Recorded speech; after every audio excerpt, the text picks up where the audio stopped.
Dürüst buldu mu? Anladı mı?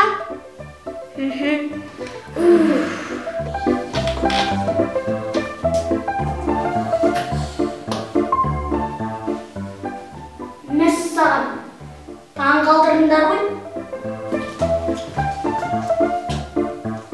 Балалар, бүгін біз үшін өте қуанышты күн. Өйткені бүгін біз Біржанмен қоштасамыз. Оның ата-анасы басқа ауданнан пәтер сатып алыпты. Енді ол біздің мектепте оқымайтын болды.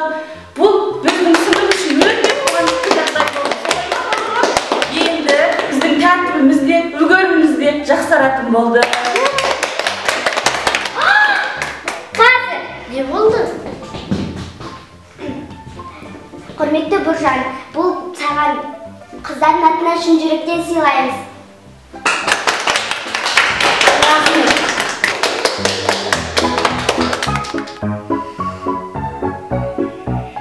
Біржан, біз сен еш қашан ұмытпаймыз.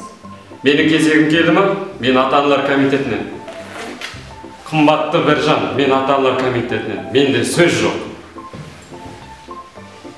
Қалай сөз жоқ? Дайындалмайсыз ба? Сәлеметсіздер ме? Бұл бірінші А сынып ма? Я, бұл бірінші А сыныбы не болды? Мен сіздерге жаңа оқушыны алып келдім. Едіге, кіре ғой.